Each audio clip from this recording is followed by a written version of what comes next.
Turks, this is John Idarola doing a live video. I apologize in advance for my appearance. I'm a bit sweaty. I just got home from the gym to absolutely horrendous news. If you've been on social media or watching the news as it's coming in live, you might already be aware of this.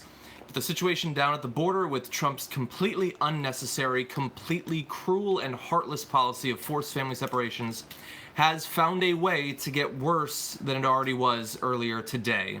And that is thanks to some great reporting being done by the AP, where they have discovered the answer to one of the questions we've been asking for some time now. They have not been able to answer where the girls are being kept when these children are separated from their families, and they have also not been willing to say what the cutoff point in terms of age is, in which when they will take one of these kids away, and we now know why.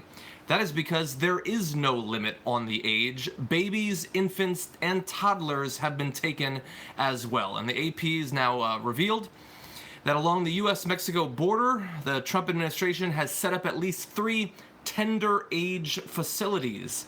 That means camps for babies. Okay, they have their euphemism that they want us to use. I'm not going to do that. These are baby camps, or at the very least, facilities set up for toddlers and infants who have been ripped away from their families. By the way, apparently, they've been taking so many of these babies that they're going to have to set up a 4th facility soon. The 3 that they have already is not enough because they're just taking in more and more babies that they're stealing from their families. I apologize if I'm repeating that. Over the next 24 hours, you're going to hear a lot of people in the media choosing to sort of slow walk that news, maybe use some happy language for it.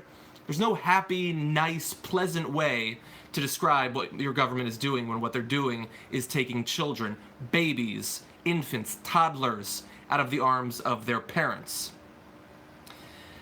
And should we really be surprised? Donald Trump has said zero tolerance, and we know he is a person of absolutely zero tolerance for anyone who looks even slightly different from himself and the people he chooses to surround himself with. Now, obviously, any number of different groups that deal with both immigrants in general, but also children, are saying, for the kids that we've been talking about, they're going to have permanent psychological trauma as a result of this experience. I can't even imagine what a toddler is going through right now when they are ripped out of the arms of their parents and then they're sent off to some facility.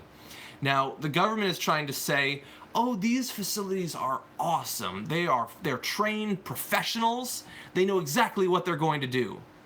Explain that to the 6-month-old. Explain that to the 2-year-old. Explain that, well, of course they'll see their parents someday, maybe, unless we deport their parents and we can't actually reconnect them, which is a situation that's already happening any number of times. So, look, we're going to get more details over the course of the next, I would say, probably 24 hours. They're tracking down these places. They're in Combs, Raymondville, and Brownsville, by the way. I believe all 3 of those are in Texas. The 4th is planned for Houston, by the way. I would love to find out what the mayor of Houston, what the governor of Texas is saying about that. I have a feeling the governor's probably going to be just fine with it, by the way. So we're going to be doing more reporting on this tomorrow, both on my show on YouTube TV, The Damage Report, tomorrow morning, and then on the main show as well. But honestly, I wish at this point that I could pretend that I'm surprised by this. But over the past week, maybe 2 weeks, as this has sort of been like rolling over me in waves with each new revelation, with each new inhumane statement, with each right-winger lining up to defend the situation, with each statement that it's biblical, that it's moral to do this, I don't believe that there is any bottom to this barrel. I don't believe there's any ending to this dark road that they are taking us down. On the show, on the Damage Report this morning, I read a section of an essay that was published in 1955, and it was published by a man who had lived under the rise of the Nazis, and he talked about the experience of being so frustrated and shocked as it was going on that more of his fellow citizens weren't doing anything about it. They didn't seem to realize what was happening. And what he said, and you should track that down, I believe it's called they thought they were free, or they believed they were free. He said that he kept waiting for one act by the government, one statement or one policy that would be so shocking that it would finally shock the people out of their apathy. And he said that he was being naive. That's not how it works.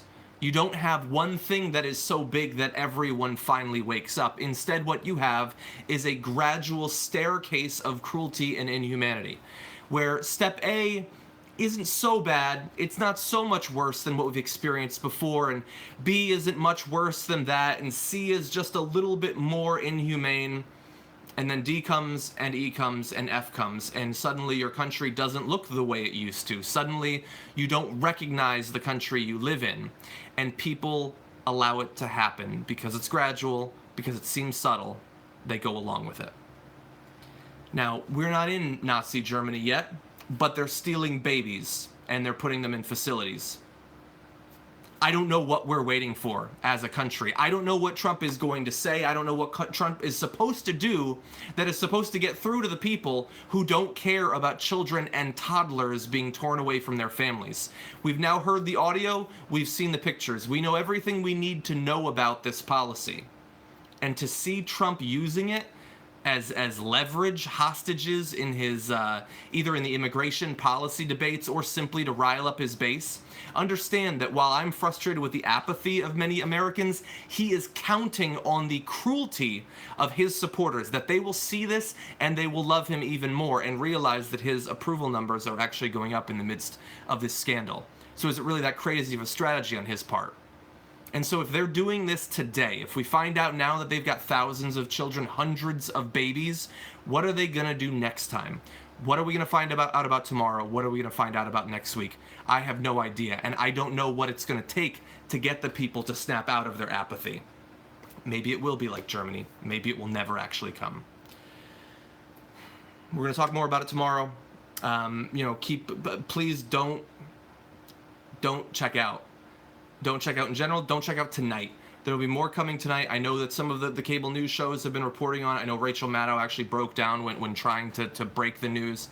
I know some people are going to somehow twist that into a way to attack her. I think she was revealing something that I would like to see amongst cable news hosts far more often, which is obvious humanity and empathy. We don't see enough of that. They usually cloak that behind feigned objectivity or whatever they choose to call it. But we are seeing some of that because it is simply so awful. Anyway, thank you for joining us. By the way, I've been tweeting a lot about this at John Idarola on Twitter, so you can follow me for that. Tomorrow on the Young Turks, several of our programs will be reporting on this new news. Thank you for watching tonight, and I'll see you tomorrow.